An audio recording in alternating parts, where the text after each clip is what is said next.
Kalau orang tua saya itu hanya petani penggarap, Pak. Yang memotivasi saya waktu selesai sekolah itu, cita-cita saya itu ingin bantu orang tua gitu. Dan Tuhan mengasih jalan, saya bekerja.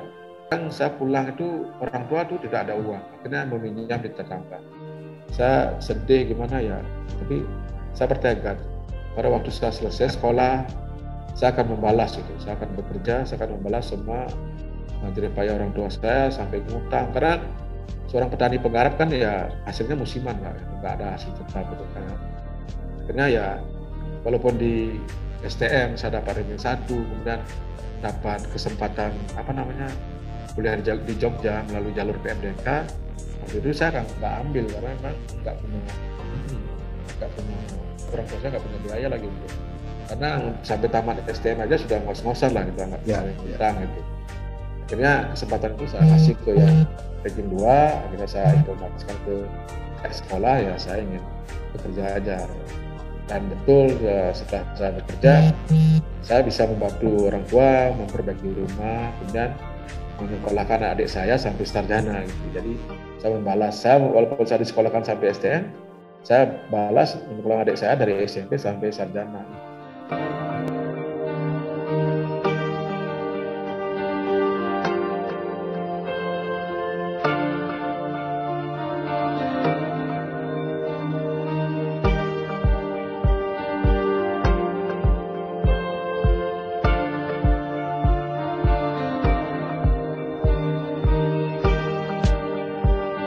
Alhamdulillah, hari ini hari Selasa, tanggal 10 Agustus 2021.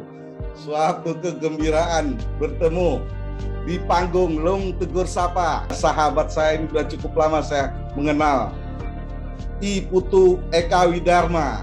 Nah, ini spesial nih, edisi spesial. Karena kenapa edisi spesial? Karena beliau ini mulai saya kenal cukup lama dan riwayat pekerjaannya juga, karir di PLN-nya juga pindah-pindah, pernah di operator, pernah mahasiswa tugas belajar, pernah di PDKB, pernah manajer Ragi, masih banyak lagi. Ntar beliau yang akan menjelaskan detailnya. Nah, selamat datang di Lung Tegur Sapa, Beli Eka. Selamat sore Pak Muhar, terima kasih sudah mengundang. Baik. Sebelum lebih lanjut dengan Beli Eka, kita tampilkan biodata beliau dulu berikut ini. Nih, di bawah ini ada biodata dari Beli Eka.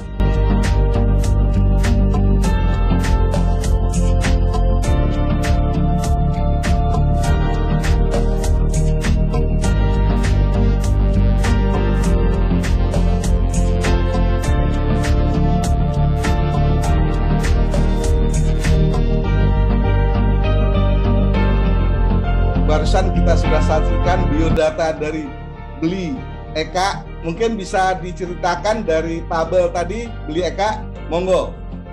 Baik, terima kasih Pak Muhar untuk waktunya sudah mampir ke Media Kupang. Pak Muhar merupakan udah lama ya Pak kita nggak ketemu. Mungkin beberapa kali kita pernah ketemu di Jakarta, di Semarang, dalam rangka kegiatan PDKB dan lain-lain. Ya, hubungan dengan karir tadi sudah disampaikan riwayat pekerjaan saya. Memang sejak tahun 1994 sampai saat ini belum pindah-pindah dari NTT, tetap di NTT. Sudah tahun ke-28 Pak, kurang lebih. Baik, mulai dari tahun 94 saya melamarnya itu di PLN cabang Singaraja Pak, di Bali. Memang saya kelahiran Kabupaten Buleleng, Singaraja, Bali. Jadi saya melamar, saya tamat STM di tahun 1993, kemudian saya melamar di PLN cabang Kupang. Nah, karena jauh dari kota dan di desa, saya tinggal di kampung. Jadi saya istilahnya magang Pak ya, magang sambil menunggu siapa tahu ada panggilan. Nah itu. Jadi saya magang atau ikut kerja di instalatir PLN juga supaya dekat-dekat dapat informasi gitu ya. Nah, akhirnya saya ya sering ke kantor PLN, sering ke lapangan, memperbaiki sambungan rumah, memperbaiki JTE. Jadi tahulah pekerjaan PLN seperti apa gitu. Akhirnya pada bulan Maret datanglah panggilan, Maret 1994 datang panggilan untuk tes pertama, lulus di skill test, kemudian berikutnya di Denpasar untuk psikotesnya di bulan April, kemudian bulan Mei dilanjutkan dengan tes kesehatan, dan akhirnya setelah menunggu 2 bulan dinyatakan lulus. Kemudian per 19 September 1994 saya ceritanya keterima sebagai tenaga harian. Waktu itu namanya masih tenaga harian, Pak. Nah, sejak tanggal 19 September itu saya memasuki masa pendidikan, masa kedinasan masa pendidikan lah. Jadi 3 bulan tempatnya itu di Dodik Kediri Tabanan, Dodiklat Kediri Tabanan, itu tempatnya pendidikan tentara. Nah, 1 bulan saya di Latsarmil, kemudian 2 bulan pembekalan PLN, dan akhirnya selesai di bulan Desember 1994 langsung mendapat SK penempatan, Pak. Karena kita waktu itu di aulanya Dodik kumpul semua ada 110 orang. Waktu itu dari satu wilayah, Pak. Jadi namanya waktu itu wilayah 11. Jadi wilayah 11 itu dari Bali sampai ke Dili. Ada beberapa cabang. Nah, kami dari Bali sampai Dili kumpul di sana untuk diklat. Nah, kemudian saya terima SK, dapatlah di cabang Kupang. Kami dari 100 itu ada 23 orang dapat di cabang Kupang. Dan akhirnya setelah sampai di Kupang tahun 1994 di Desember, dan merasakan tahun baru dan Natal di Kupang. Kemudian tanggal 22 Desember saya ditempatkan di Ranting Kepamenanu, namanya dulu sekarang kan ULP, dulu namanya Ranting Kepamenanu. Di sanalah saya OJT 3 bulan. Setelah OJT 3 bulan di sini dari Januari sampai Maret, kemudian per 1 April 1995 saya diangkat jadi capeg, belum pegawai, Pak, baru capeg, artinya calon pegawai per 1 April 1995. Kemudian seminggu kemudian saya dikasih SPPD ke Subranting Wini untuk membuka Subranting baru. Jadi ya bersyukur saya waktu OJT 3 bulan itu selama sebulan sempat saya di PLTD, artinya mengenal ya mesin pembangkit, bagaimana mengoperasikan, dan pernah juga di distribusi dan pernah juga di tata usaha, sehingga bekal itulah yang saya bawa untuk membuka Subranting baru di Subranting Wini namanya. Di sana saya 1,5 tahun. Kemudian ada manajer ranting baru, saya ditarik ke ranting. Saya disuruh belajar ini, Pak, belajar komputer. Karena pada waktu itu semua ranting itu mendapat komputer yang pertama. Sama saya ingat mereknya IBM yang komputer kotak itu, kemudian layarnya itu masih layar tabung. Nah, setelah saya belajar komputer, saya diajari untuk membuat belangko-belangko laporan yang dulunya kan masih pakai stainless itu ya, yang ketiknya itu pakai masih karbon. Nah, itu situ saya belajar. Udah setelah 6 bulan saya diberikan kesempatan lagi untuk ke Subranting lagi, Pak. Itu namanya Subranting Manikin, masih di Ranting Kepamenanu. Di sana 1,5 tahun. Kemudian dari situ ada program bahwa semua pegawai yang ada di Subranting harus ditarik ke Ranting. Akhirnya kami ditarik semua ke Ranting, dan karena sudah penuh di Ranting, jadi saya dapatnya di PLTD. Nah, 1,5 tahun saya di PLTD dari 97 sampai 99. Nah, di tanggal 13 Agustus 1999 saya dipanggil oleh manajer ranting untuk ikut rapat di kantor ranting. Saya waktu itu deg-degan, nggak tahu kenapa kalau saya dipanggil gitu. Nah, pada saat ikut duduk, kemudian saya dikasih SK dan itu saya mau pamit, tapi tidak. Katanya saya harus buka dulu amplopnya, bunyinya apa silakan dibacakan. Akhirnya saya dapat tulisan bahwa saya diangkat menjadi juru 2 bayar, Pak. Apa ini juru 2 bayar tuh? Dalam kurung kasir gitu, Pak. Saya akhirnya melapor ke kepala seksi tata usaha. Akhirnya bahwa menjelaskan bahwa nanti di tata usaha itu ada namanya juru bayar atau kasir. Jadi mengelola kas 1, kas 2, artinya kas pendapatan, pembiayaan. Nah, dari situlah karir saya mulai dari pembangkit, awalnya di pembangkit, kemudian beralih ke tata usaha, mengenal TUG, mengenal tata usaha Langanan, satu. Di sana saya selama 6 tahun Pak, dari 1999 sampai 2005. Banyak pengalaman di sana yang saya pelajari terkait dengan prosesnya rekening, kemudian pendapatan, pembiayaan. Nah, pada tahun 2005 sebenarnya saya diusulkan untuk ikut program tugas belajar. Tapi waktu itu saya menolak Pak, tidak mau. Karena alasannya waktu itu kan saya berpikir, saya harus sekolah ke Jakarta. Jakarta itu seperti apa? Taunya waktu itu kan Jakarta itu gimana ya, ibu kota ke Jakarta. Kayak ngeri gitu, ngeri saya hidup di Jakarta. Terus kemudian dapat informasi pula bahwa kalau tugas belajar nanti penghasilannya itu adalah yang kita dapat itu hanya 80% saja.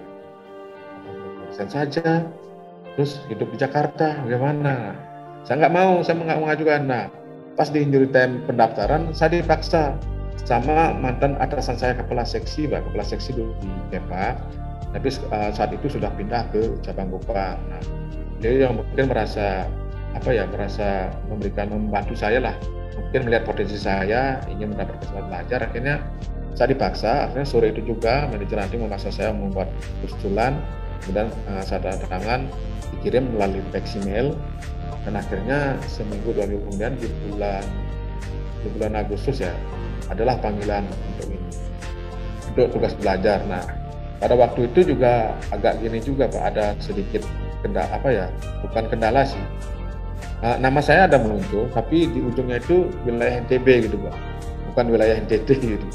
Jadi pas karena urutannya kan Bali, NTB, NTT kan itu mungkin, tapi nama saya ada memang 4 orang, kami dari cabang Kupang, wilayah NTT, tapi masuk di NTT. Akhirnya setelah diklarifikasi ke Jakarta, akhirnya memang saya betul ikut. Nah, akhirnya berangkatlah saya ke Jakarta selama 3 tahun mengemban ilmu di sana di SCT PLN bersama teman-teman dari seluruh Nusantara lah, dari Sabang sampai Merauke, karena saya punya teman dari Aceh, sampai Jayapura juga, dari Kalimantan, Sulawesi, semua lah. Karena memang programnya waktu itu adalah program untuk mengurangi yang SMA ini untuk supaya ke sarjana muda atau sarjana seperti itu. Jadi kami waktu itu ada 5 kali regional ya, 5 kali. Saya angkatan kedua, masih ada 2 angkatan lagi sampai angkatan 2008. Dan saya selesai di tahun 2008 di bulan November, kemudian kembali ke Ranting KEPA Menanu. Sambil menunggu ijazah, saya berbaur karena saya mengambil teknik elektro, akhirnya saya kembalinya ke distribusi Pak, ke teknik, bukan ke tata usaha lagi, karena untuk yang tata usaha sudah ada yang menggantikan posisi saya seperti itu. Nah, saya itu kemudian pada bulan Maret 2009 saya dipanggil ke Kupang untuk menerima ijazah. Saya di ruangan itu kemudian ada asmen SDM, kemudian ada Bapak manajer. Waktu Bapak manajernya adalah Bapak Ignatius Rendro Yoko, Pak Yoko Pak manajer cabang Kupangnya, Pak Yoko. Waktu itu kami tanda tangan minta acara setelah terima ijazah. Kemudian waktu itu Pak Yoko langsung memberikan tantangan kepada kami. Sampaikanlah kepada Ibu Yeti, namanya asmen SDM-nya, Bu Yeti, tolong ini tenaga baru, tolong dikasih tantangan gitu. Akhirnya setelah saya terima ijazah, saya kembali ke Ranting KEPA dan menunggu tantangan tersebut. Saya pikir nanti dapat di mana. Saya sudah kan ada 7 ULP Pak untuk di cabang Kupang ini. Ada 2 tempat memang di luar pulau yang memang kayaknya kok berat saya ke sana gitu. Ada 2 tempat. Nah, dan akhirnya bulan April datanglah SK-nya dan saya mendapat tugas di Ranting Kalebahi. Itu di luar pulau. Jadi ada urutan, jadi ada 6 dan 7 yang luar pulau. Jadi saya yang di nomor 6 itu Kalebahi, dan satunya lagi Rote nomor 7. Saya didapat di nomor 6 itu. Nah, di sana saya sebagai supervisor distribusi menggantikan teman senior yang sudah menjelang pensiun dan akan pindah. Jadi di sanalah mulai saya mempunyai tim. Di sana saya mulai membentuk tim, bagaimana saya memanage tim ini. Kebetulan manajer rantingnya ya cukup disiplin dan ketat Pak. Jadi kita tidak bisa main-main gitu. Jadi contohnya gini Pak, apabila terjadi trip penyulang 1 kali saja, dan apalagi kalau itu terjadi di malam hari, saya besok pagi-pagi dengan seluruh tim harus menghadap beliau, menjelaskan apa yang terjadi dengan penyulang ini kok sampai trip. Apabila ada orang lempar, apabila ada gangguan binatang atau apa, saya harus membawa bukti. Kalau tidak bisa menemukan, jadi saya tidak boleh kembali, tidak boleh menghadap beliau ketemu. Jadi pernah suatu saat itu Pak, gangguannya terjadi di jam 9 malam. Kami inspeksi sampai jam 7 pagi. Jam 7 pagi baru kami ketemu dengan kelelawar yang nempel di isolator. Itulah yang menyebabkan penyulang, waktu itu penyulang Mauru namanya, di section Mali itu trip terus, setiap masukkan gininya trip lagi, setiap masukkan trip lagi. Akhirnya sampai jam 7 pagi baru ketemu, karena sangat menempel di isolatornya, sehingga kami kesulitan melihat, karena sama-sama hitam itu, isolator hitam. Akhirnya begitu pagi baru kelihatan. Akhirnya kami pagi melapor datang, nah, itulah sangat disiplin, yang sudah sangat bentuk. Saya memang harus kerja ikhlas, kerja cerdas, dan bagaimana memimpin teman-teman supaya kita bersatu. Tujuan kita adalah memberikan pelayanan terbaik untuk PLN, supaya pelanggan tidak padam, kalaupun padam harus cepat menyala. Jadi cari penyebabnya. Nah, disitulah kami pertama kalinya saya dengan teman-teman ya banyak tantangan lah Pak untuk di Alor ini, di Kalabahi itu, di Rani Kalabahi. Nah, itu dari tahun 2009 saya sampai tahun 2011 Pak, 2 tahun 4 bulan lah, 2 tahun 4 bulan. Nah, pada bulan Februari 2011 Bapak Manajer Cabang waktu Pak Suroso berkunjung untuk sosialisasi di kantor Bupati dengan seluruh camat dan seluruh kepala desa dan lurah.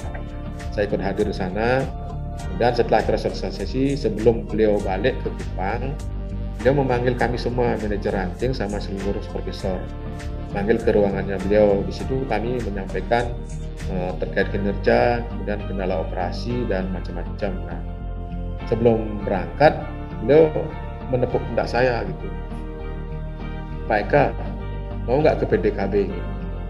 Saya tidak sempat berpikir, saya langsung bilang mau. Saya nggak nanya itu apa PDKB, itu PDKB itu seperti apa, saya nggak tahu sama sekali, nggak ada bayangan apa itu PDKB. Karena namanya saya menempatkan diri sebagai prajurit, begitu Panglima nanya ya saya harus siap jalan, saya mau gitu. Nah, setelah beliau pulang kembali ke Kupang, teman-teman mulai sudah membuli saya, menanya saya, Pak Eka kenapa mau ke PDKB? Pak Eka kan tugas belajar, nanti karirnya mati di PDKB. Teman-teman juga nggak tahu PDKB itu apa. Akhirnya saya mulai browsing Pak PDKB itu apa, dan saya ketemu momen bahwa di tahun 2010 kalau nggak salah itu kan Pak Dahlan Iskan itu ada gelar pasukan di Senayan ya. Nah, di situ baru saya lihat PDKB seperti ini. Ada mobil-mobilnya berderet, ada pasukannya seperti ini, disiplin ini ya. Dan memang betul Pak, di 8 Maret, sebulan kemudian datang panggilan diklat ke Semarang selama 10 minggu, 70 hari. Terus saya langsung gimana ya Bang, karena memang sudah ini, ya harus gimana ya, sudah bilang ya harus siap gitu. Jadi saya berangkat meninggalkan istri saya dan anak masih kecil di Ranting Kalabahi. Kemudian saya berangkat, kami semua waktu itu 12 orang Pak. 12 orang dari masing-masing unit. Nah, tidak ada yang kenal ada satu yang ikut berikutnya ya hari itu adalah staf saya di teknik di Kalabahi, namanya Ari Bayana. Itu yang saya kenal, yang lainnya belum saya kenal. Akhirnya kami ketemunya ya di Kawah Chandra di mukanya PDKB di Diklat Semarang Pak. Di situ lah kami ini, karena saya melihat saya paling senior, berarti wah saya diplot sebagai pemimpin di sini. Nah, saya sampaikan ke teman-teman kita sekarang ada di Semarang, kita ditunjuk sebagai tim PDKB. Saya kasih gambaran tim PDKB yang saya baca dari Google seperti ini. Ini tim elitnya PLN, pasukan elitnya PLN. tanggung jawab besar itu ada di pundak kita. Mari kita belajar di sini selama 10 minggu ini, kita tuntaskan, kita selesaikan, dan kembali dengan harapan apa yang menjadi harapan ataupun keinginan daripada manajemen PLN bisa tercapai seperti itu. Akhirnya kami dapat melaksanakan diklat dengan baik, tidak ada kendala lah, mau proses baik. Karena di Diklat Semarang kami bertemu dengan teman-teman dari PDKB lain juga yang lagi diklat, kemudian para instruktur yang berpengalaman, para senior sangat dari semua tempat diklat itu saya merasa bahwa Diklat Semarang itu menjadi rumah kedua saya seperti itu. Jadi begitu masuk Diklat Semarang itu seperti pulang ke rumah kayak gitu.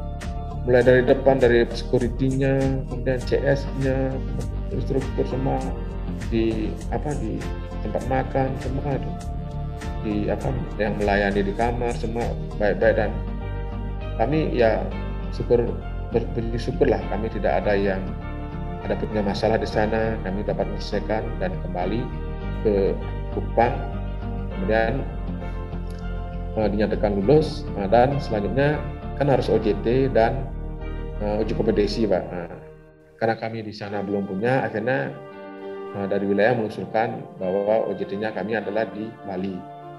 Jadi saya kesempatan pulang pada waktu itu, karena saya kesempatan membawa istri dan anak juga pulang, karena kebetulan dapat OJT di Bali sebulan. Saya OJT di Bali Selatan. Bagi dua waktu itu, Pak. Ada 6 orang di Bali Selatan, 6 orang di Bali Timur. Ada teman-teman PDKB. Jadi teman-teman PDKB yang dulu kita ketemu di Semarang, jadi ketemu lagi di Bali Selatan, ada ketemu di Bali Timur. Mungkin Pak Muhar juga kenal banyak dari mereka itu. Ada Jun. Nah, setelah OJT, kembalilah kami ke Kupang, kemudian kami mempersiapkan untuk uji kompetensi. Uji kompetensi kan ini dari Komisi PDKB. Nah, karena kami belum punya alat, kami juga pinjam alatnya di Bali. Nah, alatnya kan lagi proses sama mobilnya, jadi kami pinjam di Bali, selesailah kompetisi, dan diresmikanlah kami sebagai tim PDKB pada tanggal 4 Juni 2011. Kemudian mulai untuk beroperasi setelah adanya sekitar di bulan November, Pak, ya. Setelah Oktober atau November, setelah mobil datang dan peralatan datang, kami mulai bekerja. Nah, itu selama di PDKB ya saya merasa bangga, Pak. Merasa bangga karena kenapa, Pak?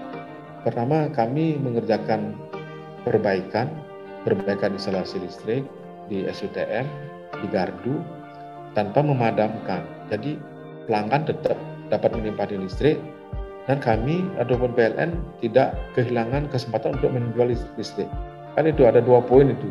Ada 2 poin yang kenapa saya bangga menjadi tim PDKB itu poinnya. Terus yang kedua, di PDKB itu penuh dengan disiplin sangat tinggi, kepatuhan kepada SOP itu.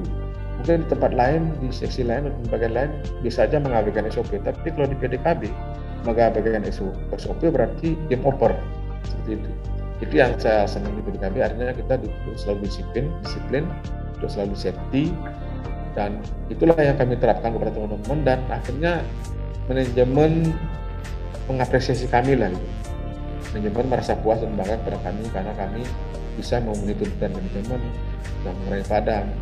Bisa aja dibayangkan, misalnya untuk sisip gardu, konek gardu bisa padam 4 jam, misalnya 3 mega padam 4 jam, berapa kWh yang tidak berhasil dijual gitu. Nah, dari situ Komisi PDKB sering datang untuk membina kami tentang tata kelola PDKB. Beberapa kali datang, akhirnya kami apresiasi lah, pernah dikasih televisi, pernah dikasih jalan-jalan ke kemana itu, sempat di refreshment namanya setiap tahun itu.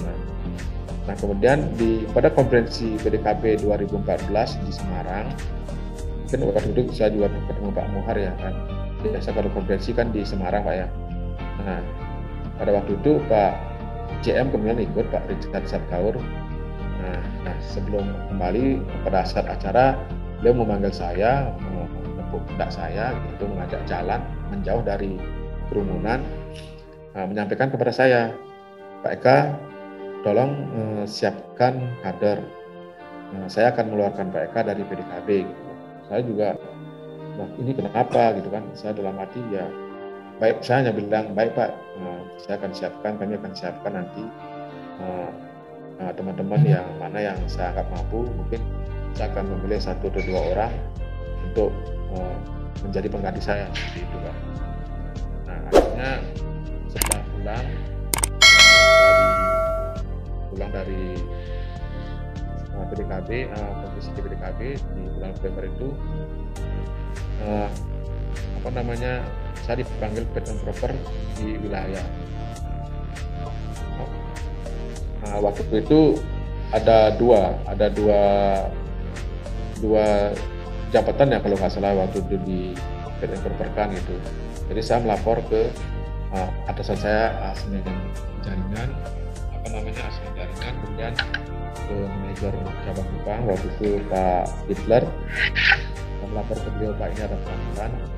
Ya, saya ada ke beliau, terus Pak Asmen dan Pak Manajer menyarankan saya untuk memilih jabatan manajer rayon atau manajer UL, dulu namanya ranting ya. Dan satu lagi adalah manajer tragi. Kemudian saya berpikir, kalau saya memilih jabatan untuk fit and proper jabatan manajer rayon, berarti saya akan kembali lagi ke rayon gitu Pak. Saya akan kembali ke rayon, padahal di rayon KPA Medan itu kan sejak 94 sampai 2005 itu saya sudah 14 tahun. Kemudian di Kalabahi lagi sudah 2 tahun. Akhirnya saya memilih ini, manajer tragi. Akhirnya saya maju, Pak manajer bilang, ya oke, kalau memang itu pilihan mereka silakan gitu. Jadi saya ikutlah fit and proper di kantor wilayah. Pada waktu itu ada semua, dulu kan namanya MB ya Pak ya, manajer bidang ya. Manajer bidang bertanya, kemudian yang satu yang manajer bidang niaga yang sangat detail itu apa itu transmisi dan Garduindo lagi. Saya sebelumnya memang browsing di internet apa itu transmisi apa gitu. Jadi saya jelaskan transmisi itu seperti ini, Garduindo seperti ini, apa komponennya. Nah, kemudian Pak Richard, Pak GM nanya, kok kenapa saya memilih manajer tragi gitu. Nah, saya jawab, Pak, saya sudah lama di rayon. Ini ada tantangan baru, saya ingin belajar di tragi gitu. Wah, bagus. Baru kali ini ada yang ingin belajar gitu. Akhirnya setelah fit and proper ya saya menunggu seminggu, kemudian datanglah SKT di bulan Desember 2014. Saya dapat di Tragi Flores. Saya lapor ke manajemen, kemudian pada 12 Januari 2015 saya berangkat pamit di cabang Kupang untuk menjalankan tugas di Tragi Flores karena harus dengan pesawat karena beda pulau Timur dengan Flores.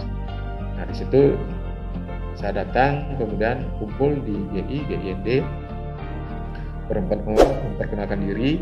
Kami kan unit baru Pak, sebelumnya belum ada manajer, jadi hanya seorang operator, ada hanya operator GI. Nah operator GI ini belum ada semacam unitnya lah itulah, dia hanya semacam operator aja, tapi sudah operasi gitu.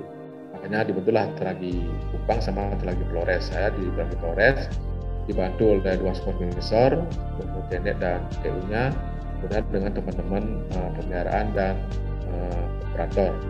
Jadi saya sampaikan ke teman-teman bahwa manajemen mengutus kita untuk mengelola Tragi Flores ini. Kita duduk bareng, kita lesehan di sini, karena memang belum ada kantornya, karena namanya unit baru Pak. Jadi ya teman-teman mengerti, paham bahwa ya sama Pak, sama waktu saya tugas di PDKB ya, unit baru juga, teman-teman dari beberapa unit kami kumpul bareng menyatukan visi. Jadi saya sampaikan teman-teman, saya di sini ditunjuk sebagai ketua kelas di sini. Saya tidak menempatkan diri sebagai atasan atau sebagai bos atau apa. Saya adalah ketua kelasnya di sini. Jadi mari kita sama-sama bekerja memenuhi harapan manajemen yang memberi tugas kepada kita. Jangan sampai kita lalai melaksanakan tugas, keluar dari koridor. Jadi mari kita sama-sama mari kita sama-sama belajar. Kalau ada yang tahu, lebih tahu, menginformasikan kepada kami yang belum tahu, kurang tahu. Akhirnya kami bersama-sama di sana. Kurang lebih saya 2 tahun Pak di Tragi Flores, mulai dari Januari 2015 lah. Kalau SK-nya sih 2014 Desember sampai di November 2016. Saya terima SK untuk pindah dari Tragi Flores ke Kupang itu ke UPK NTT itu 30 Oktober 2016. Nah, saya waktu itu tanggal 30 kan dipanggil sama manajer UPK. Saya belum tahu akan pindah kemana, ya seperti biasa kan masih rahasia gitu lah. Karena saya juga tidak ikut fit and proper gitu. Apakah saya pindah ke Kupang ke Tragi Kupang atau pindah kemana gitu. Setelah saya dipanggil, kami juga dipanggil, kami 2 orang dipanggil, termasuk yang menggantikan saya di Tragi Flores dipanggil juga. Kami dua-dua terima SK selama buka, dan saya sangat terkejut dan kaget Pak ya, karena saya ditunjuk sebagai dulu namanya ASMEN ya, Asisten Manajer Operasi Sistem dan Penyaluran UPK NTT. Artinya saya menggantikan Pak Egi. Pak Egi itu atau Pak Wagi Agus Triyogo itu merupakan guru kami gitu. Kan gini Pak ceritanya. Di tahun 2013 UNTT mengimpor lah Pak Egi, seorang yang sudah piawai, sudah sangat pengalaman di transmisi, kalau nggak salah dari UPT Pulau Gadung. Nah, beliau lah yang men-set up cikal bakalnya operasi sistem, cikal bakalnya dispatcher. Beliau yang membangun fondasi. Beliau yang bangun fondasi dari di akhir tahun Desember 2013 beliau sudah ada di UPK Timur sebagai asisten konselor. Kemudian di 2014 dan 2015 itu kami bekerja sama sampai 2016. Kami menganggap bahwa Pak WG atau Pak Egi itulah guru kami di bidang operasi sistem dan penyaluran. Karena semua selain Pak WG itu kan semua lokalan NTT, pegawai NTT semua yang belum pernah punya pengalaman di operasi sistem dan penyaluran. Semua basicnya adalah pembangkit dan distribusi. Jadi kami belajar. Nah, kenapa saya kaget dan merasa kok saya gitu? Harusnya kan ada yang lebih pengalaman dari saya yang harus menggantikan beliau gitu. Karena saya merasa gini Pak, saya sebagai murid yang paling jauh, karena memang jarang bersama beliau gitu kan. Beliau di Kupang, saya di Tragi Flores. Paling ada kendala ada apa baru telepon. Beliau juga berkunjung ya tidak bisa tiap hari yang gitu. Jadi kami belajarnya ya, saya menganggap bahwa harusnya yang menggantikan saya mungkin teman-teman yang ada di Kupang, ada manajer Tragi Kupang atau teman-teman di Kupang gitu. Jadi, tapi ya karena sudah manajemen memutuskan seperti itu, saya tetap merasa tidak puas juga Pak ya, karena gimana ya Pak, saya merasa 2 tahun itu belum cukup untuk menerima ilmu dari Pak Egi terkait dengan penyaluran operasi sistem, tapi sudah disuruh menggantikan beliau gitu. Itu tantangan terbesar buat saya gitu. Nah, akhirnya ya memang ada penolakan juga dari teman-teman staff operasi, tapi tidak semua gitu. Nah, ada yang menerima saya, mungkin yang menerima saya adalah yang bisa memaklumi kekurangan saya, bisa menerima saya, bisa bekerja sama dengan saya dan mau bekerja sama dengan saya untuk membangun operasi sistem dan penyaluran gitu. Akhirnya karena saya tidak merasa ini, saya sampai ke kantor wilayah Pak, ketemu dengan manajer TNI-nya sama Pak JM gitu. Jadi Pak, waktu itu Pak JM nggak ada, akhirnya saya ketemu dengan Pak manajernya Pak Dr. Hidayat. Pak, saya mohon maaf, ini apa benar ini kok saya ya yang dipilih untuk menggantikan Pak Egi ya. Saya merasa Pak yang paling di bawah lah, kemampuan saya paling di bawah, dan juga murid yang paling jauh dari Pak Egi kok bisa saya gitu. Akhirnya karena yang keputusan sudah ada di tangan Pak Jan seperti itu ya, saya laksanakan gitu. Baik Pak, kalau begitu saya laksanakan, mohon dukungannya. Cuma saya bilang itu ke Pak. Akhirnya ya mulailah saya memimpin di operasi dan penyaluran mulai November 2016 sampai Januari 2020 Pak. 21. Nah, pengalaman di operasi sistem ini cukup banyak tantangan, banyak ilmu, banyak suka dukanya, dan ya bersyukur punya teman-teman yang memang ahli di bidangnya masing-masing. Saya merasa gini Pak, operasi sistem dan penyaluran UPK NTT, artinya seluruh NTT Pak itu, artinya di Flores juga, di Timor juga gitu. Jadi saya merasa ini sudah sangat cocok untuk satu unit setingkat UP gitu, udah pelaksana setingkat UP, artinya setingkat UPK atau UP3 gitu. Nah jadi tentunya dalam melaksanakan tugas ini saya langsung berbagi Pak dengan teman-teman manajer ULTG. Jadi ada ULTG Pak Trihandoko yang di Kupang, dan Pak Pandi yang ada di Flores. Saya langsung bagi tugas. Saya di operasi sistemnya, kemudian Pak Trihandoko di penyalurannya, spesialis transmisi gitu, kemudian Pak Pandi di proteksinya. Jadi kolaborasi kami bertiga itulah yang membuat saya bangga dengan kerjasama teman-teman semua. Walaupun saya kurang ilmunya, tapi teman-teman Pak Pandi, Pak Trihandoko bersama seluruh timnya menyupport saya, mendukung saya sehingga ya bisa menghandle semua pekerjaan-pekerjaan di operasi penyaluran. Misalnya terkoneksi waktu itu kan baru sampai di SOE Pak, jadi terkoneksi sampai di GI Tepa, kemudian terkoneksi sampai di GI Atambua, itu juga terkoneksi yang di Flores. Waktu itu kan baru Eropa mau ND, kemudian terkoneksi ke Bajawa, ke Rute, ke Labuan Bajo, kemudian komisioning, pembangkit, mulai dari PLTMG Rangko di Labuan Bajo, PLTMG Maumere di Flores juga, kemudian untuk di Timor sendiri mulai dari PLTU kan sudah ada. Jadi pada bulan November, di bulan pertama tugas saya sebagai Asmen Obseslur, sebulan kemudian datanglah Karadeniz Warship Pak, mesin kapal Turki. Kapal Turki itu yang disewa oleh pemerintah, kalau tidak salah sebanyak 4 unit ya. Nah salah satunya dari Kupang, namanya Karadeniz Warship Gokan Bay. Nah itu datang di 15 Desember 2016. Jadi sejak itu kami sibuk untuk menginstal, di mana keluarannya adalah 150 kp, sementara di sistem kami adalah 70 kp. Bagaimana kami membangun perahu IBT, mendatangkan dari Cirebon, kemudian membangun tower transmisi 150. Akhirnya selama 1 bulan kerja, di tanggal 25 itu sudah bisa komisioning dan COD di 31 Desember 2016. Itu untuk kontrak 5 tahun. Itu yang di awal tahun. Kemudian di bulan Mei 2017, kami lagi komisioning untuk PLTU IPP, itu SMSC 2x18. Itu yang berikutnya. Dan selanjutnya ada lagi di tahun 2020 ya, atau 2019, kita mulai membangun PLTMG Panap, PLTMG Panap yang ada di Timor juga, itu operasinya di tahun 2020. Nah itulah pengalaman saya selama di seluruh sama teman-teman, dan akhirnya di 7 Januari 2021 Pak, baru aja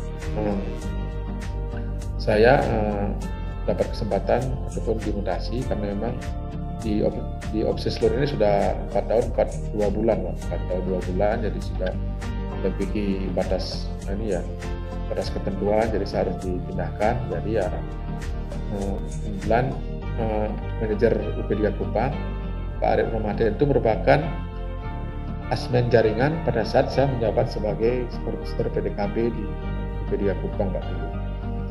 Jadi beliau menarik kembali saya ke sini, ke UP3, dipercaya sebagai manajer bagian jaringan yang dimana pejabat yang lamanya dimutasi atau promosi ke kantor Indo. Nah sejak 20 Januari kami setelah terima jabatan di 2021, saya menjabat sebagai manajer bagian jaringan di UP3 Kupang. Nah kembalinya saya ke UP3 Kupang ini seperti kembali ke rumah juga Pak, karena memang saya lahir dan besar lah di UP3 Kupang, karena rayon Kepa kan juga merupakan di bawahnya UP3 Kupang gitu ya. Labahi juga, walaupun saya sempat merantau ke Flores 2 tahun, tetap kembali lagi jadi saya sangat bersyukur dan berterima kasih pada manajemen PLN yang sudah memberikan kesempatan kepada saya untuk belajar sebenarnya. Untuk belajar di semua bidang ilmu itu, dan saya tidak ada lah yang hal-hal yang sangat negatif yang saya lakukan, karena saya mau belajar, saya tidak malu untuk belajar kepada junior yang memang tahu gitu. Jadi kalau memang saya tidak tahu, saya belajar, bertanya gitu. Dan juga saya bersyukur punya alumni IMTB yang luas belajar, Pak. Jadi kita tidak hanya tugas kalau memang menemui suatu kebuntuan atau kendala, ya kita belajar gitu. Gimana pecahkan masalah. Kalau memang tidak tahu, ya kita bertanya kepada yang tahu. Saya punya teman di contoh pada saat menjadi manajer Tragi Flores, ada juga teman satu angkatan waktu luas belajar sebagai manajer Tragi di Sumatera, ada juga manajer Tragi yang ada di Sulawesi. Jadi disitulah saya banyak belajar bagaimana mengelola Tragi, transmisi dan Indo gitu.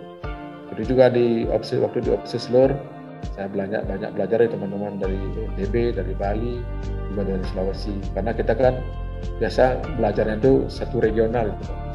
Pernah jadi regionalnya YTBN, jadi kami sempat belajar sampai teman-teman di NTB, di Bali, sampai ke Jawa. Terus juga waktu jadi SMT, ya kami belajar ke teman-teman yang teman-teman yang tahu lebih awal, tahu lebih banyak mengenai operasi sistem dan kemampuan. Dan sekarang saya kembali lagi ke kalau bilang back to basic atau back to home, ya seperti itulah. Saya mengucapkan terima kasih. Saya masih dipercaya kembali lagi ke BDI Kupang untuk mengurus jaringan. Saya sih berharap mudah-mudahan dengan kerjasama dan bantuan teman-teman semua, saya dapat melaksanakan amanah ini dengan baik, pegang kepada akhlak. Ya, pertama ya saya takut mengecewakan ke yang memberi amanah.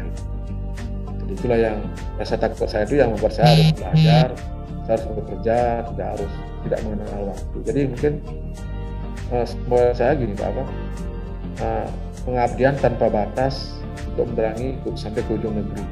Jadi yang saya sempat ceritakan waktu lomba karya tulis PDKB Pak ya. Waktu itu saya sempat dapat juara 3 waktu di PDKB. Dan itulah pengabdian tanpa batas gitu saya waktu itu. Jadi karena apa? Pengabdian saya itu tidak dibatasi pada satu ilmu ataupun satu seksi, satu pengalaman. Harus di TU saja atau harus di pembangkitan atau di distribusi, tidak harus dibatasi dengan itu. Asal ada kemauan untuk bekerja dan keinginan untuk belajar, ya kenapa saya tidak ingin belajar di transmisi gitu, di penyaluran gitu, pembangkitan, kenapa gitu. Jadi ya untuk menerangi sampai ke ujung negeri, pengabdian saya itu tidak ada batasnya. Tidak dibatasi dengan hari Jumat, hari Minggu atau hari Sabtu, tidak dibatasi dengan jam, karena namanya orang teknik itu bertanggung jawab itu 24 jam terhadap pandelan pasokan listrik. Itu Pak, mungkin itu yang dapat saya ceritakan. Mungkin ada juga pengalaman pernah mengelola newsletter Pak. Nah dulu kan ada zaman newsletter, dulu P3 Kupang punya, waktu namanya area Kupang itu punya namanya Jamu Bose. Saya sempat mengelola Jamu Bose, ikut lomba dan dapat juara favorit Indonesia Timur. Saya bangga juga bisa hadir 2 kali lah menerima penghargaan ke Badan Pusat Pak ya kan. Jarang orang bisa datang ke Badan Pusat, paling difoto sama Pak Muhar itu ya, ketemu dengan Pak Dirut itu berfoto bersama. Saya waktu itu mau ikut yang ketiga sebenarnya Pak, tapi tidak lolos. Itu di 2015 pengelola Tragi terbaik itu ya. Nah, kami mengajukan proposal. Waktu itu kan ada 2, Tragi Kupang sama Tragi Flores. Jadi yang dipanggil Tragi Flores, jadi saya ikut datang ke bulan September ya, waktu itu kalau nggak salah, akhir bulan September waktu itu, sebelum nanti pengumuman di HLN Oktober, kami dipanggil ke Badan Pusat untuk presentasi. Ketemulah sama senior-senior dari Tragi di Sulawesi, di Kalimantan, di Sumatera, di Jawa. Di Jawa belum ada Pak, di Jawa kan dulu adanya PT ya, atau Basecamp. Jadi kebanyakan dari Sumatera, Kalimantan, dan Sulawesi. Saya lihat, waduh ini. Begitu presentasi, saya itu nomor 5 Pak. Kan yang dipilih kan cuma 1-3 yang juaranya gitu. nilai saya nomor 5 karena kekurangan kami itu kan karena baru Pak ya. Kan kami itu baru dari dunia itu baru lah. Jadi kami kekurangannya itu adalah belum punya inovasi. Nah, di situ harus tertera syaratnya harus ada inovasi. Jadi teman-teman semua yang 1 sampai 7 itu semua sudah punya inovasi sendiri. Kami waktu itu belum punya inovasi, di situ lah nilai kurangnya sehingga ya saya tidak memilih untuk seperti itu. Tapi ya semua pengalaman itu ya menjadi bekal untuk saya depannya, saya untuk berkarir di mana saja gitu. Yang penting ada keinginan untuk bekerja, mau bekerja dengan ikhlas, dengan tulus, dan ingin untuk belajar, mengembangkan diri ya kenapa tidak gitu, kenapa tidak mau. Jadi dimanapun ditugaskan ya saya siap. Mungkin itu Pak Muhar mengenai pengalaman karir saya di PLN selama di tahun yang sekarang ini sudah terhitung di tahun yang ke-28 ya. Terima kasih, Masya Allah, komplit udah. Inilah sosok Beli Putu Eka Widarma. Udah komplit nih, dari pembangkitan, transmisi, PDKB, distribusi, komplit dah, penulis. Masya Allah, luar biasa nih sosok sahabat saya ini. Padahal masih muda ya, kelahiran 74 ya. Ya, baik. Udah komplit itu. Saya juga bingung mau nanya apa lagi. Detail sekali beliau ini menceritakan ya. Luar biasa ya. Saya juga ketemu beliau. Waktu beliau ada penerima penghargaan itu. Sering ketemu beliau. Waktu di Semarang ketemu juga beliau. Tidak terlupakan lah pengalaman saat bertemu sama beliau ini. Terus Beli Eka. Dari semua itu, dari berkarir dari tahun 1994 sampai 2021, di mana yang mungkin nggak terlupakan sampai saat ini, di mana Beli Eka? Bisa di pembangkitan, operator, atau juru bayar? Ya, di masing-masing ini punya cerita unik tersendiri Pak. Misalnya contoh pada waktu saat di Subranding Manikin Pak ya. Saya pernah, kan jam setengah 6 itu kan kita harus sudah start mesin. Nah, akinya suak Pak. Nggak tahu kenapa kita bisa suak, mungkin nggak bisa ngecas kan dia. Terus saya pinjam ke tetangga yang punya mobil, nggak bisa juga. Akhirnya ya setengah 7 Pak, saya ikat aki di motor, saya lari ke Rayon, ke PLDD Kepa. Itu jaraknya 27 kilo. Jadi setengah jam saya sampai di PLDD, saya izin ngambil aki, tukar aki yang lama. Nah kemudian saya kembali lagi ke Subranding di jalan yang gelap, jalan gelap karena nggak ada listrik kan di jalan melewati kampung-kampung, jalan juga rusak. Akhirnya saya jatuh Pak, jatuhnya tidak ke jalan tapi ke kiri, ke semak-semak. Nah itulah yang bilang kenapa sudah jatuh tapi bersyukur dan untung Pak. Kenapa? Kalau saya jatuh ke jalan, ke tengah, bisa aja akinya bocor atau pecah kan gitu. Ini jatuhnya ke semak, ke kiri. Saya minta tolong, nggak ada rumah. Akhirnya saya bangun sendiri, motor nggak apa-apa, kita start lagi jalan. Akhirnya jam 8 saya sampai di Subranding, saya start mesin, saya sudah hidupkan lagi, gitu. Kembali sudah normal, menyala, sudah lega. Ya, akhirnya puji syukur kepada Tuhan. Tadi saya di perjalanan, saya nggak tahu mikir apa gitu. Yang penting intinya adalah gimana saya ke Kepa, ke PLDD Kepa, ketemu dengan kepala seksi, minta aki baru atau mengganti yang sudah dicas, kemudian kembali ke Manikin supaya pelanggan-pelanggan saya yang lagi Manikin itu bisa menikmati listrik. Karena sampai jam 8 baru saya bisa start. Saya sudah nggak tahu lagi, nggak ada rasa takut itu melewati hutan, melewati nggak ada orang, nggak ada rumah gitu. Nah itulah pengalaman yang sangat ini ya untuk di Subranding Manikin. Baik, tapi kalau di waktu saya sebagai Beli Eka, dari semua jabatan atau amanah yang diberi oleh manajemen kepada Beli Eka, semua diterima dengan ikhlas dan dijalankan dengan amanah ya. Tapi saya mau tanya, ada satu yang diberi amanah, yaitu pegawai tugas belajar. Kenapa agak tersendat gitu? Menerimanya gimana tuh, Beli Eka? Karena mungkin ya saya belum dapat informasi yang lengkap ya tentang tugas belajar. Pada waktu kan disampaikan yang saya sampaikan tadi, nanti ke Jakarta. Aduh, gimana ke Jakarta? Apa ya? Ibu kota Jakarta gitu. Ibu Jakarta ini seperti apa? udah sangat takut lah gitu kan kami. Terus kemudian katanya nanti penghasilannya akan berkurang, kami hanya terima 80% saja gitu. Nah itu yang, tapi karena ada yang memaksa mungkin sudah kehendak Tuhan juga, jadi ada yang Pak Daryanto namanya, itu mantan atasan saya kelas seksi tata usaha yang banyak membantu saya belajar tata usaha. Kemudian akhirnya saya membantu beliau juga, mungkin merasa berhutang budi kepada saya, akhirnya saya dipaksa untuk sekolah. Mungkin melihat talenta saya bahwa akhirnya harus saya bantu untuk belajar, tapi akhirnya mungkin jalan doa, akhirnya saya mau tantangan, belajar. Nah begitu saya masuk ke sana ternyata informasinya terbalik gitu. Ternyata kan di sana ya tidak yang dibayangkan gitu, tidak serem yang dibayangkan. Di sana ketemu teman-teman dari seluruh Nusantara, bisa belajar budaya dan budaya sana. Terus di sana saya bisa olahraga tenis, badminton, teman-teman bisa aktivitas, dan terkait dengan penghasilan dan memang kebalik Pak semua. Jadi 1% pun hak saya itu nggak dikurangi oleh perusahaan. Dan plusnya ada uang saku gitu. Ada uang saku sebesar 13,8 juta satu semester, itu kalau nggak hitung 2.300.000 lah sebulan. Dan waktu itu ada teman-teman bilang gini, pegawai tugas belajar tapi gajinya setara manajer rayon. Karena dengan tambahan 2 juta itu sudah setara dengan manajer rayon waktu itu, bilang gitu. Jadi ya karena saya itu ya kan rasa terima kasih saya dimulakan dengan belajar dengan giat. Akhirnya saya lulus dengan Pemlo 3,56, ya syukur kepada Tuhan, dapat melaksanakan tugas dengan baik.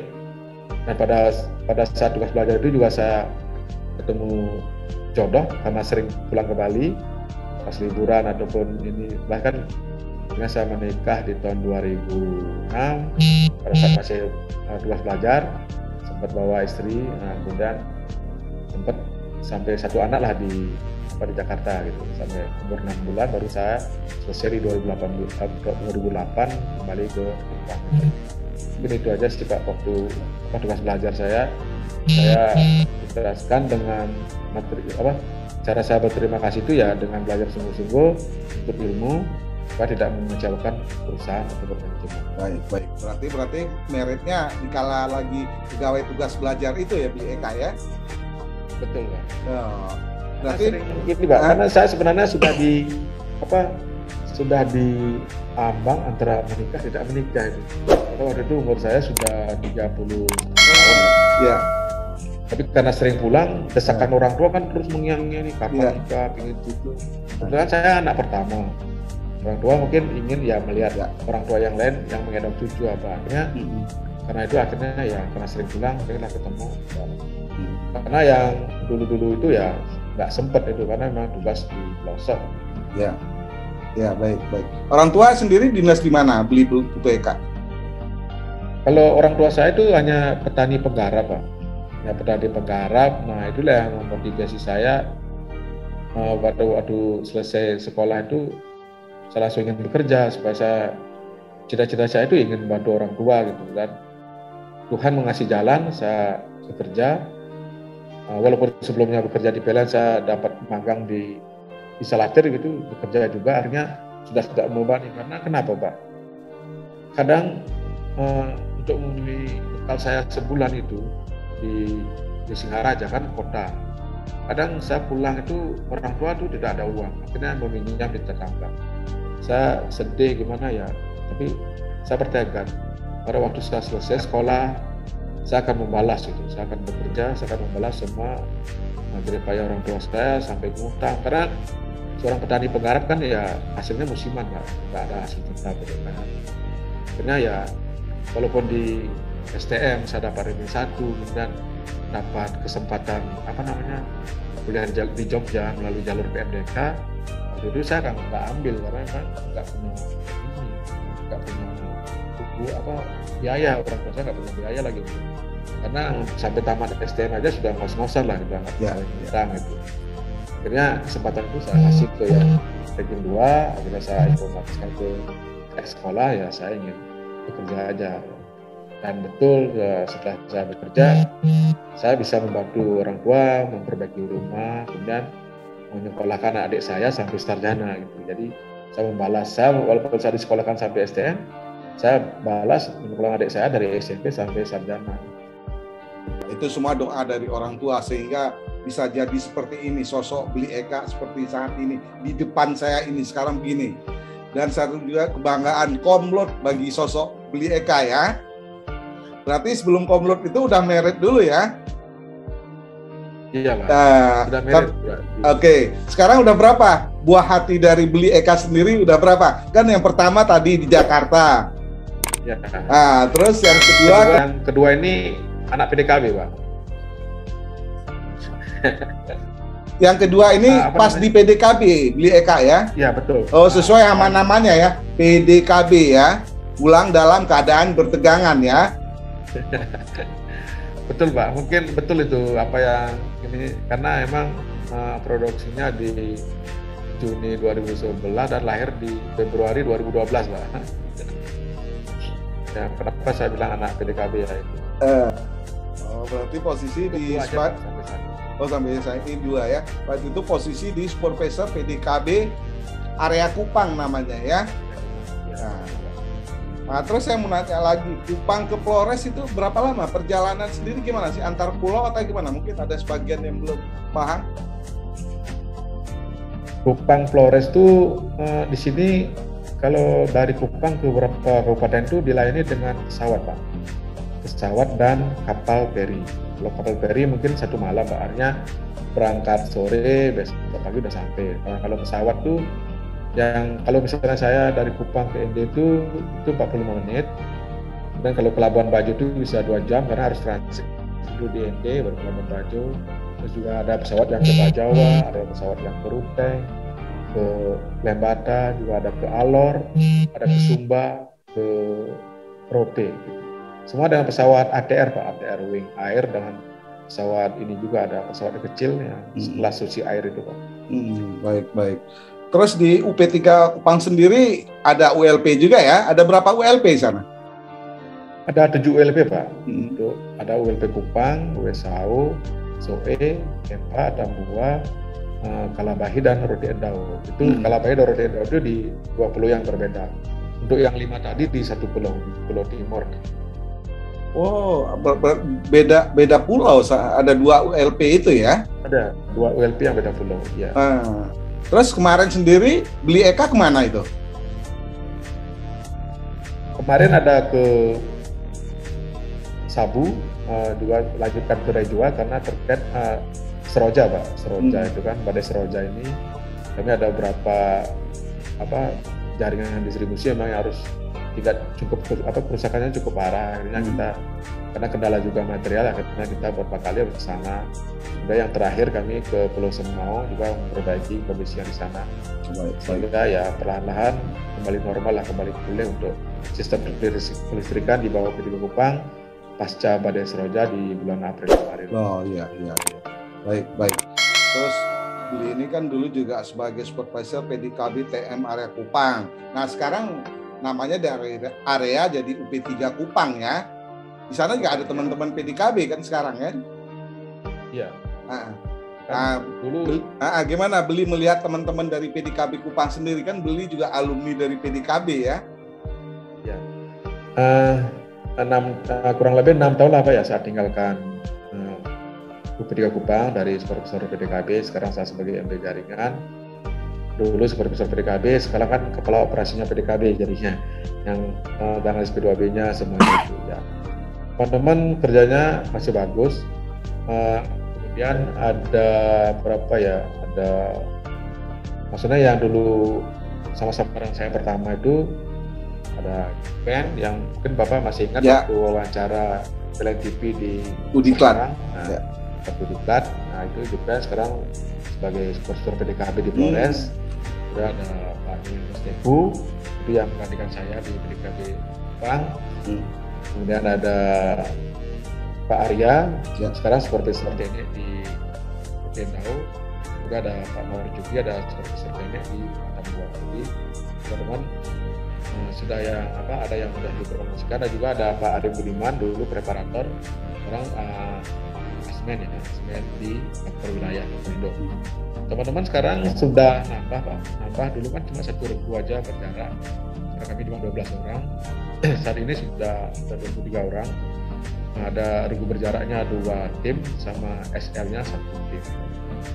Jadi kami sudah cukup kuat lah untuk di Bedia Kupang ini, dan juga cukup ini untuk melayani kebutuhan dari teman-teman perencanaan maupun WP untuk eksekusi pekerjaan yang membutuhkan tidak padam. Jadi regu berjarak 2 tim, regu SL 1 tim. Terus kembali saat saya bertemu ini, saya mau tanya waktu itu di tahun 2013 pernah juga juara waktu itu kan, juara lomba karya tulis PDKB ya, HLN waktu itu HLN 68 lah ya. Nah waktu itu dia pengalaman datang ke PLN Pusat waktu itu kan. Itu pertama Pak, ke PLN Pusat setelah pulang sekolah lah, karena waktu sekolah kan sempat terakhir pamitan di kantor pusat Pak, kami diajak kantor pusat untuk pamitan gitu ya. Sejak itu ya pertama kali datang ya waktu itu menerima penghargaan, jadi ya gimana ya rasanya, ini kemana ini ya. Waktu itu ada, biasa kan setiap menjelang hari listrik nasional kan ada lomba-lomba gitu ya. Nah di bagian PDKB itu ada list, ada lomba karya PDKB gitu, siapa ya gitu ya. Saya bertanya di Semarang ini apa, seperti apa Pak ya, lomba karya tulis ya, ceritakan aja pengalaman Anda di PDKB seperti apa gitu. Apalagi kebetulan kan Anda baru terbentuk ini gitu. Ceritakan aja, mungkin ada suka duka pengalaman unik apa di lapangan ya, itu yang diceritakan. Jadi ya saya ceritakan pengalaman saya sebagai orang PDKB sejak pertama bertugas di Kupang, kerjaan PDKB, yaitu ada yang teman-teman kan naik tiang ini pakai tangga Pak, kan diikat dulu karena memang prosedur seperti itu gitu. Diledek sama ini ada bapak yang pemilik rumah itu, aduh naik tangga pendek gitu aja harus pakai tangga diikat gitu. Terus dia langsung ke sebelah nyari pohon kelapa, panjat Pak, naik gitu. Lihat ini gitu kan, bilang lihat beta ini nggak pakai tangga, nggak pakai sabuk apa gitu. Ya kami hanya senyum-senyum aja bahwa ya memang safety-nya kan harus seperti itu, jadi ya kami bekerja lah sesuai dengan itu.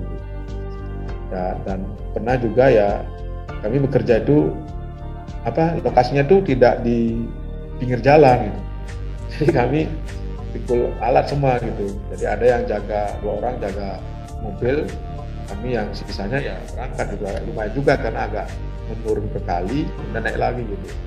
Dari itu yang saya ceritakan ke pengalaman ini kemudian, dan pernah juga bekerja di pinggir jalan besar itu, dikira kami datang memadamkan listrik gitu Pak.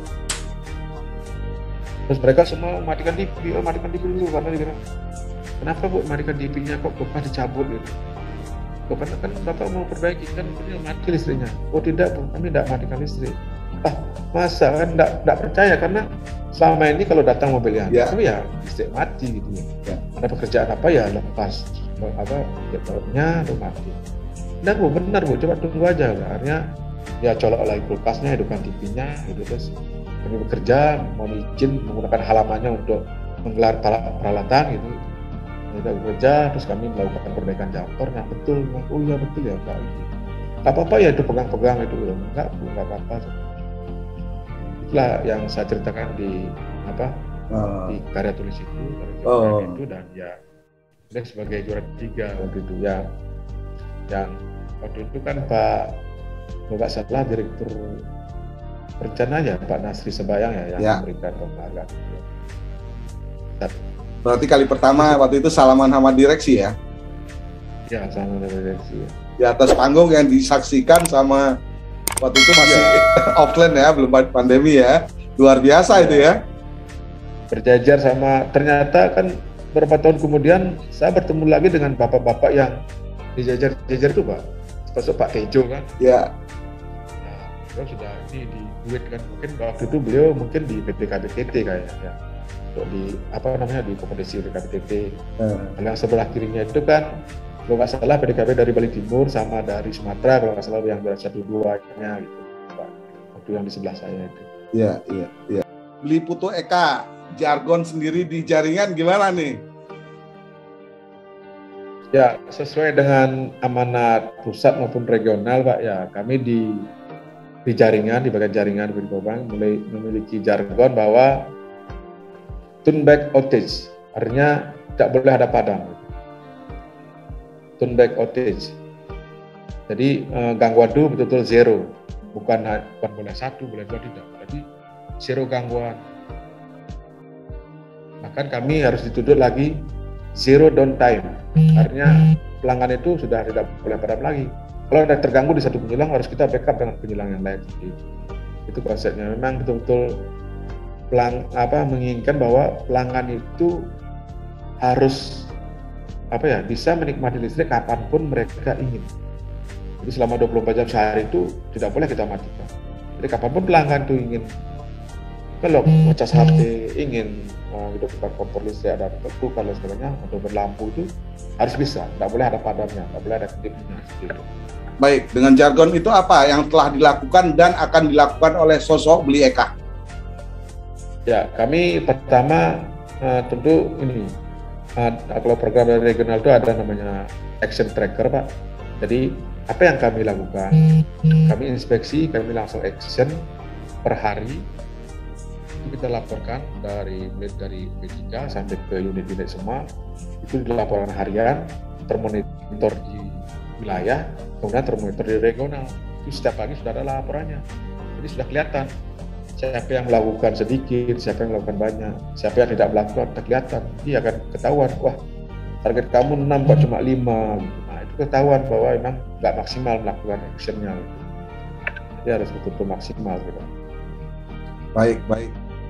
Mungkin terakhir, Beli Eka ini kan waktu itu ngelamar di Bali ya, Denpasar di Bali ya, dengan PLN ya. Dan penempatan sampai sekarang udah berapa tahun? 28 tahun. 28 tahun di wilayah NTT ya. NTT. Nah, selalu amanah diterima dengan senang hati ya. Jadi nggak ada penolakan bagi sosok Beli Eka. Luar biasa. Terus ada nggak pesan buat teman-teman, khususnya teman-teman PLN Group ya, dari sosok Eka? Mungkin kala ini mungkin nggak sesuai penempatannya dengan apa yang diinginkan. Kalau saya lihat sekarang ya mungkin antara milenial sama silenial Pak ya, artinya senior dengan junior itu mungkin banyak di tempat unit lain terjadi kendala. Ya menurut saya itu hanya masalah komunikasi saja sebenarnya. Karena kalau saya dimanapun saya di mana tetap ke senior dan junior itu harus. Karena apa? Senior inilah yang tahu lebih awal, lebih dulu tentang kelistrikan di sini. Jadi wajib saya bertanya, wajib saya menggali pengalaman beliau seperti apa sih? Gimana sih ceritanya sistem ini, kondisi ini seperti ini gimana? Dan junior ini yang datang dengan sudah kemampuan ilmu yang lebih dari saya, ya saya harus memaparkan, mari adik-adik kita berinovasi. Nah, kita berinovasi, kita harus bisa memberikan melebihi daripada target yang diberikan gitu, yang kita bisa melampaui gitu. Dan itu tidak bisa dengan kerja biasa saja. Jadi harus kerja yang ikhlas, yang cerdas, mau belajar. Ini kenapa terjadi seperti ini? Kita cari adik-adik yang bisa IT, adik-adik yang ini punya pengalaman di skill yang lebih bagus karena datang dengan S1 atau D3. Kita kolaborasikan dengan teman-teman senior yang punya pengalaman tentang daerah ini, sistem ini. Oh, penyelang ini dulu beliau yang hafal jalurnya kemana, beliau yang dulu hafal jalur kabel tanah ini. Nah, kalau komunikasi dua antara senior dan junior tidak ketemu, maka mungkin itu yang terjadi gap di satu sistem atau dari seksi, sehingga kelihatan tidak kompak dalam bekerja. Nanti yang junior kerja sendiri, jalan-jalan sendiri, yang senior jalan sendiri. Disitulah fungsinya seorang pemimpin ataupun manajer bagian di bagian itu. Kalau punya staf yang senior dan junior ya kita satukan ya.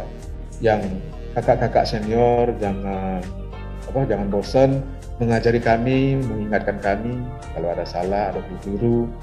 Begitu juga yang junior, tidak ada salahnya walaupun sudah dianggap pinter, tidak ada salahnya untuk bertanya, Pak, sistemnya itu gimana? Jalurnya kemana? Jadi di dalam satu meja gini kita berdiskusi, senior dan junior, kemudian di bawah pemimpinan seorang pemimpin dalam satu bidang atau satu seksi, sehingga apa yang menjadi targetnya bidang atau seksi itu bisa kita capai, kolaborasi antara senior dan junior. Dan memang mungkin yang junior merasa, karena ada merasa lebih hebat, ya memang betul, tapi tetap kita harus menghormati pengalaman daripada senior kita. Pengalaman senior kita bukan berarti lebih jago, bukan, tapi ilmunya ada, bukan ilmu sih, pengalamannya lebih lama gitu, lebih dulu beliau sudah menguasai sistem Kupang ini misalnya. Itu yang perlu kita gali gitu kan. Bukan berarti kita jadi mungkin ada, tidak semua sih Pak yang misalnya arogan atau enggak, tapi ada yang memang betul-betul mau kerjasama, ya bagus, karirnya bagus, itu bisa mencapai karir, mungkin dulunya jadi stafnya yang atasan ini, berikutnya menjadi atasan daripada atasan tadi, ya itu banyak. Karena memang itu, karena mau belajar, mau berkolaborasi antara senior junior, menggali pengalaman untuk bisa mencari solusi ataupun inovasi-inovasi dalam bekerja. Itu. Baik, Beli Eka, terakhir yang saya tahu ini Beli Eka ini putra Bali ya, asli putra Bali ya. Betul Pak. Asli Bali. Orang tuanya sendiri maaf sebagai petani ya. Betul, petani. Gimana membakar semangat sosok Beli Eka ini sehingga ingin bekerja di perusahaan listrik negara ini, gimana Beli Eka? Pada saat SD sekolah, terus di SMP, nah ada suatu momen di mana pada saat saya dapat tugas untuk menjaga sawah, mengusir burung supaya burungnya tidak makan padi.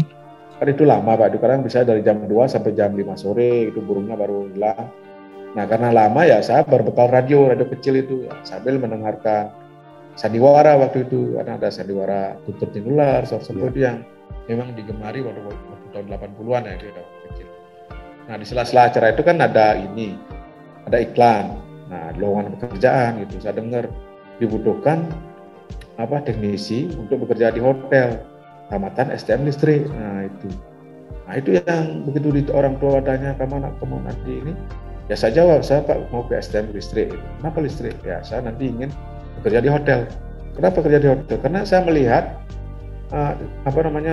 kakak-kakak kami yang di kampung itu ada yang pakaian jas keren itu. Saya tanya, kerja di mana? Kerja di hotel. Berarti kalau kerja di hotel seperti ini penampilannya, gagah, bawa mobil pulang gitu. Jadi kan waktu itu kerjanya lain, nggak ada yang ada di kepala saya kerja apa ya, kerja di bank nggak ada, di PLN nggak ada, di Telkom. Yang waktu itu hanya ada kerja di hotel itu kan. Pariwisata di Bali banyak itu dia, jadi banyak turis di hotel. Nah itu yang membuat saya langsung ini melamar di STM. Nah waktu itu dapatnya di STM ini jurusan elektro. Akhirnya saya pindah Pak. Saya pindah karena saya ingin listrik itu. Karena saya ingin listrik supaya saya tamat nanti di STM listrik bisa melamar ke hotel itu. Akhirnya saya pindah dari jurusan karena dari NEM-nya itu, di seleksi NEM itu kan kalau tertinggi itu kan elektro Pak. Elektro, listrik, otomotif, mesin, dan bangunan itu. Itu dari NEM ya, seleksi NEM ya. Kalau saya dapat di elektro, saya pindah ke listrik itu. Akhirnya di situ saya belajar, kemudian akhirnya ya tahulah, ada PLN, banyak lah, ada Telkom gitu kan, ketemu di Singaraja kan, di kota. Terus melamar magang juga di instalasi listrik itu. Kerjaannya gini, jadi kalau listrik itu bukan hanya ke hotel aja, tapi bisa ke PLN juga, memperbaiki semua rumah, memperbaiki yang sudah jadinya. Setelah saya tamat STM ya saya pesankan kepada orang tua, melamar kemana gitu ya. Saya mungkin tetap melamar ke hotel, juga melamar cari lowongan di koran-koran, dan juga sambil melamar di PLN. Nah PLN kan jauh, nanti siapa yang ngasih tahu nanti kalau ada panggilan. Akhirnya saya supaya ini ya saya tinggal kembali kos di Singaraja Pak. Saya magang ikut di Salaktir supaya dekat dengan PLN dapat informasi. Apabila ada bukaan, ada panggilan kan cepat tahunya. Kalau saya tinggal di kampung nanti kan ini di mana surat panggilan ini bawa kemana nanti kan gitu ya. Saya bekerja magang itu ya bersyukur juga tahu lebih dini sebelum masuk ke PLN sudah tahu orang PLN kerjanya seperti ini. Karena pada saat kerja di Calager itu kan sering ketemu dengan pegawai PLN yang mengawasnya kami gitu kan. Kami sebagai pelaksananya diawasi oleh PLN, tanya-tanya lah. Adik apa saya Pak, oh baru lama ya. Belum ada bukaan Pak gitu misalnya, belum. Ya, akhirnya itu sering itu akhirnya dikasih tahu lah ada bukaan, ya saya berlanjut lah gitu sampai saat ini gitu kan. Itu udah yang apa ya cita-citanya sebenarnya ingin menjadi teknisi di hotel, tapi akhirnya menjadi teknisi di PLN itu. Baik, luar biasa ya pengalaman. Terharu saya mendengarnya dari sambil mengusir burung ya. Iya. Ya, karena kalau nggak diusir nanti bisa setengah dari sawah itu hilang Pak padinya. Iya. Makan burung gitu. Oh, makan burung. Baik. Inspiratif sekali ya. Baik, Bu Eka. Nih udah maaf apa nih hari-hari kerja saya culik ini ya. Untuk bisa tampil di panggung Lung Sapa. Jadi untuk silaturahim teman-teman PLN Group insyaallah se-Indonesia. Baik, demikian silaturahim hari ini hari Selasa, tanggal 10 Agustus 2021 dengan sosok I Putu Eka Widarma. Beliau adalah sebagai manajer bagian jaringan UP3 Kupang. Terima kasih Bu Eka dan salam sejahtera dan salam sehat selalu buat kita semua. Terima kasih Pak Muhar, salam sehat. Tetap prokes kesehatan karena pandemi beremblau, tetap kita prokes ya. Salam buat teman-teman semua di UP3 Kupang. Terima kasih Pak. Terima kasih.